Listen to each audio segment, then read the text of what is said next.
सभी साथियों को नमस्कार।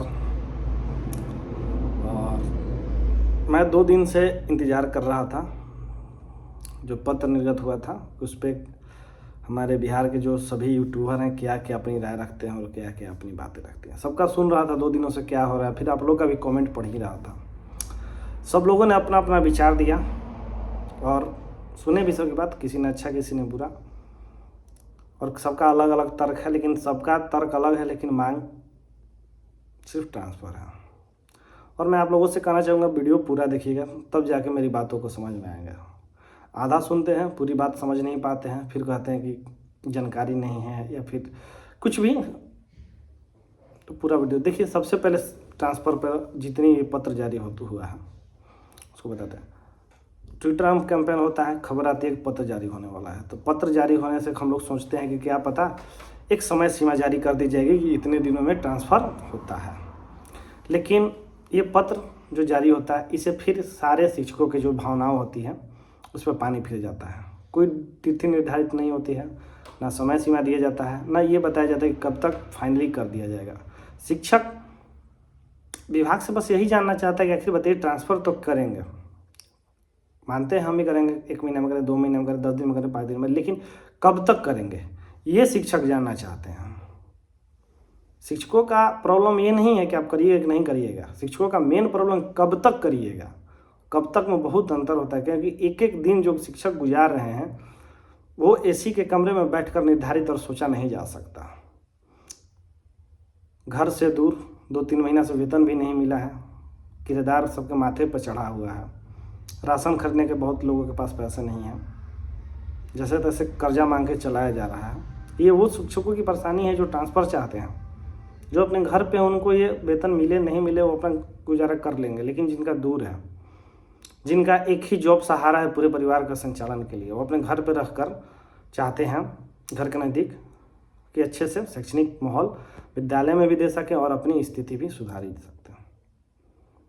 लेकिन विभाग द्वारा समय नहीं देना ये सारे शिक्षकों के लिए एक मैंने क्या बोले जुर्म सा दिख रहा है, अन्याय सा दिख रहा है। चलिए अब मेन मुद्दा पर बात करते हैं। जो ये पत्र जारी हुआ इसके रिगार्डिंग सारी बातें करते हैं। इसमें जो भी आप लोग को दिख रहा है नहीं दिख रहा है, सारी एक एक करके सारी मुद्दों पर बात रखें। जैसे बहुत लोगों का कहना है कि मेरा 1 दिन का वेतन कट गया था, डिस्टेंस वाला मैटर, या जो भी है कि क्या नहीं हो पाएगा नहीं हो पाएगा, मैटरनिटी लीव में कुछ महिलाएं चली गई थी उनका वेतन है नहीं मिला, ये सब सारी बातों पर एक एक करके प्रकाश डालने की कोशिश करेंगे। उम्मीद है कि आप पूरा वीडियो सुनेंगे। थोड़ा सा लंबा जाएगा, 10-12 मिनट तक मैं अपनी बात रखूंगा, उसके बाद चला जाऊंगा। और ये भी आपसे पूछूंगा कि आगे क्या करना चाहिए, कि पुनः ट्विटर कैंपेन रखा जाए शेड्यूल जारी करने के लिए, मतलब डेट एक दिया जाए, ठीक है। क्योंकि ट्विटर का असर आप लोग देखते हैं गलत ही वे में आया, लेकिन आया तो ज़रूर, नहीं तो कुछ खामोश था विभाग। चलिए सबसे पहले मैं बताता हूँ, शिक्षा विभाग ने जो परसों पत्र जारी किया है कल के दिन में, उसमें लिखा गया कि ये प्रविष्टि की जाएगी जिला शिक्षा पदाधिकारी के महोदय के बीच में, जो 8 जो पत्र जारी हुआ था। तो मैं आपको बता देता हूँ, तो ठीक से 3 दिन पहले एक पत्र जारी होता है और उससे 1 दिन पहले एक न्यूज आता है पेपर के माध्यम से कि सारे जिला शिक्षा पदाधिकारी को 5 फरवरी तक ये काम दिया गया है कि जिनका भी वेतन कटौती है, विभागीय कार्रवाई है, वेतन रिकवरी है, या किसी भी तरह का उन पर कार्रवाई चल रही है, निगरानी विभाग में है, तो उनका डाटा 5 फरवरी तक अपलोड कर देना चाहिए। तो क्या वो अपलोड कर पाएँ अधिकारी? अगर यही काम अगर शिक्षक को दिया जाता, शिक्षक अगर नहीं कर पाते तो अभी तक शिक्षकों पर ऐसा जुर्म ढा दिया जाता, 7 दिन का वेतन काटते हैं, ये काटते हैं, वो काटते हैं, वो ढा, लेकिन वो अधिकारी शायद नहीं कर पाए। पुनः पत्र में लिखा जाता है, तो आज के दिनांक में सुपौल और रोहतास के जिला शिक्षा पदाधिकारी महोदय अपने अपने कार्यालय से चिट्ठी निर्गत करते हैं कि डाटा अपलोड किया जाए। उसमें कुछ शिक्षकों की सूची भी रहती है, जो सुपौल वाले हैं वो जानते होंगे, या जो रोहतास वाले वो जानते होंगे कि उनके जिला में आज लेटर आया है। तो ये मैं बताना चाहता हूँ कि आज 8 तारीख है, उनको करना था 5 तारीख से। 3 दिन से कहाँ थे भाई? पत्र जारी हो गया था, तो आपने उस पत्र को सीरियस क्यों नहीं लिया? अगर सीरियस लेके अभी तक कर दिए रहते तो जो भी ट्रांसफ़र की प्रक्रिया और थोड़ी आगे बढ़ी होती कि नहीं होती। लेकिन कोई मतलब ऐसा मन कैसे है कि सिर्फ एसीएस महोदय का, मुझे लगता है कि जिला शिक्षक पदाधिकारी पत्र का वैल्यू ही नहीं दे पा रहे हैं। पत्र जारी हो रहा है, नहीं हो पा रहा है। पहले भी 16 सदस्यीय टीम गठित हुई थी, तो क्या बैठे बैठे 10-20 50, 200, 1000, 5000 अभी तक स्क्रूटिनी नहीं भी कर पाए, तब ना ये दोबारा जाकर स्क्रूटिनी का मैटर आया। इस भी पत्र में भी स्क्रूटिनी है, यानी कि उतने जो दिनों से शिक्षक इंतजार कर रहे थे कि स्क्रूटिनी हो रही है, तो यानी कि स्क्रूटिनी नहीं हो पा रही है। सबसे अजीब विडम्बना ये लगती है कि हर बाजी सॉफ्टवेयर का ट्रायल सफल हो जाता है, एक दिन खबर आता है कि 5-5 डी के साथ मीटिंग होती है और फिर सॉफ्टवेयर का पता नहीं चलता क्या हुआ क्या नहीं हुआ, फिर नया नियम वाली आ जाता है, नया नियम आता है, यानी कि बस नियम ही बनता है, कार्रवाई तो कुछ हो नहीं रही। कार्रवाई सिर्फ होती है शिक्षकों पे। शिक्षक तो लेकिन समय पर काम करते हैं, लेकिन फिर भी शिक्षकों को बदनाम कर दिया जाता है कि ये सब शिक्षक कामचोर हैं। ये सोचिए, हम लोग जो शिक्षक चाहते हैं, समय सीमा चाहते हैं कि आखिर कब तक हो पाएगा। आपने तो बोला था जनवरी तक करने के लिए, लेकिन नहीं हो पाया।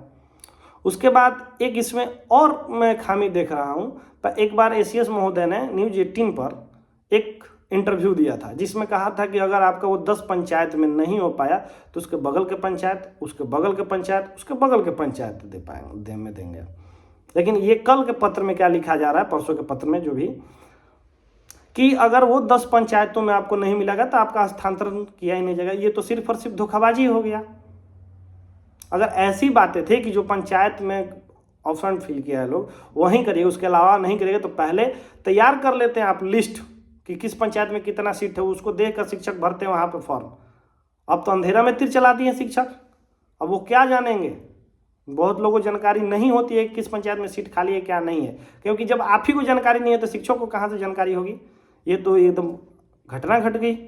और बहुत सारे शिक्षक सोच में पड़ गए कि भैया मैं यहाँ डाला था, सर यहाँ डाले थे, और वहाँ नहीं होगा तो क्या मेरा ट्रांसफ़र रुक जाएगा। तो आप बोल रहे हैं कि हाँ रुक जाएगा, तो ये ट्रांसफ़र ऐसे होता है क्या? ये आप शिक्षक से भी सोचिए। अगर मान के चलिए मुझे पता नहीं है, मैं 10 पंचायत में डालूँ, वहाँ एक भी सीट नहीं है, तो क्या मेरा ट्रांसफ़र तो रुक जाएगा? विभाग तो यही करना चाहती है। तो ये सबके लिए ट्रांसफ़र आया कहाँ से? पहले तो खूब बोलते थे यार 1 लाख आएगा ना, मैं 3-3 हज़ार करके सारे जिलों में कर दूंगा।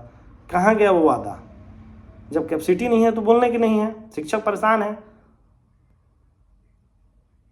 कोई शिक्षकों के लिए नहीं होता है। अब आज सीट की बात होती तो पहले कम से कम डाटा इकट्ठा कर देते, हाँ इतना इस पंचायत में है, आपको भरना है तो भरिए, नहीं तो अगला बार वेट करिए। अब ये प्रक्रिया नहीं पूर्ण हो पा रही है, तो अगला कब मौका मिलेगा, कब ट्रांसफ़र होगा, कोई डेट निर्धारित है?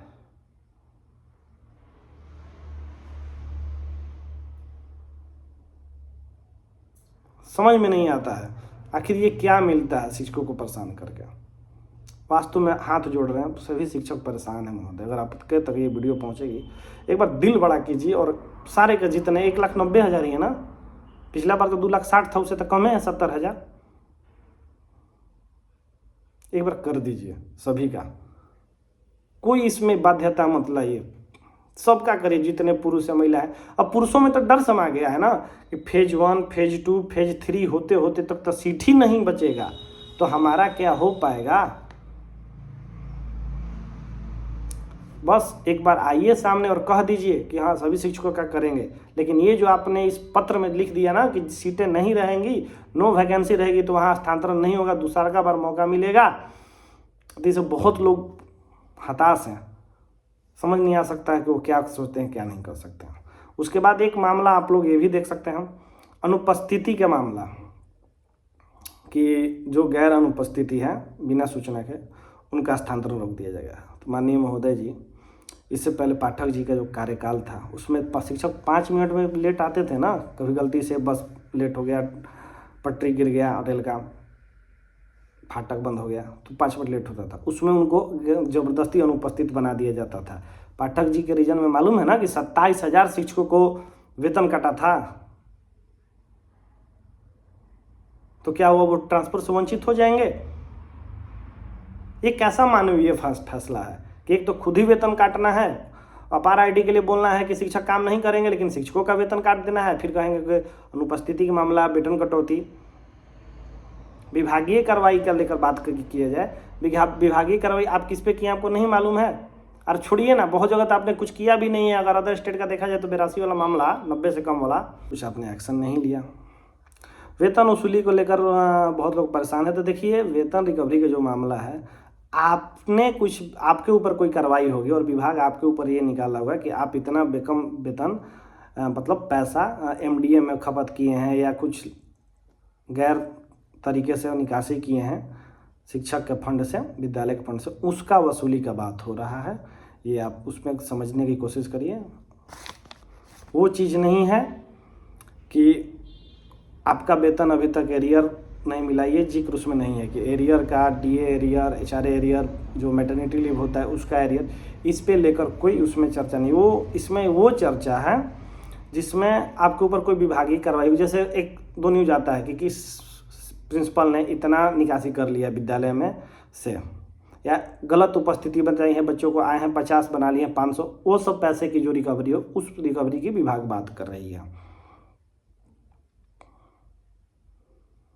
तो आप सभी लोगों से अब अंतिम बात यही कहना चाहूँगा। हाँ, एक बात और छूट गया, वरीयता को लेकर बहुत लोग सवाल कर रहे हैं कि सर उसमें लिखा है कि वरीयता नए जिला में जाने से घट जाएगी। तो हाँ, ये सच्चाई है, ये आज का नियम नहीं है और ना ये पत्र का नियम है, पहले का नियम है, सरकारी कर्मचारियों पर लागू होती है कि अगर आपका जिला के अंदर ही तबादला होता है तो वरीयता पर कोई फ़र्क नहीं होता, लेकिन जिला बदलता है तो आपके वरीयता पर फ़र्क आता है। ये आज का नियम नहीं है, पहले का भी नियम है। इस पर हाई कोर्ट और सुप्रीम कोर्ट में भी फैसला आ चुका है कि जिला बदलने पर आपका वरीयता को कम कर दिया जाएगा उसी सेशन से। ये नहीं कि नए बहाली से नहीं, जो आपके बैच करेंगे उससे आपकी वरीयता उस विद्यालय में कम की जाएगी। तो वरीयता का मतलब होगा कभी प्रमोशन का होगा तो उसका पहले नाम आएगा, उसके बाद आपका नाम आएगा, ठीक है। तो इससे आपका वरीयता का ये है, ये पुराना मामला है और बहुत वर्षों से चलते आ रहे, तो इस पर टिप्पणी मैं नहीं कर सकता हूँ कि मेरे पैदा होने से पहले का ये नियम है। तो सभी साथियों से यही कहना चाहूँगा कि बस आप लोग ये बताइए कि क्या ट्विटर अभियान फिर से एक शेड्यूल जारी करने के लिए रखा जाए, कि पुनः एक हम लोग कम से कम एक डेट निर्धारित विभाग द्वारा किया जाए, और फिर कोई जानकारी होगी तो आप लोगों के बीच में लाएंगे हम लोग। और हाँ, विधानसभा सत्र में भी हमारा मुद्दा उठने जा रहा है, ट्रांसफ़र का मुद्दा और वेतन वृद्धि वाला जो मुद्दा है, बीपीएससी टियर 1 का जो 7 महीनों से वेतन वृद्धि और एचआरए का भुगतान नहीं हुआ है, उसका मुद्दा विधानसभा में उठने वाला है। धन्यवाद।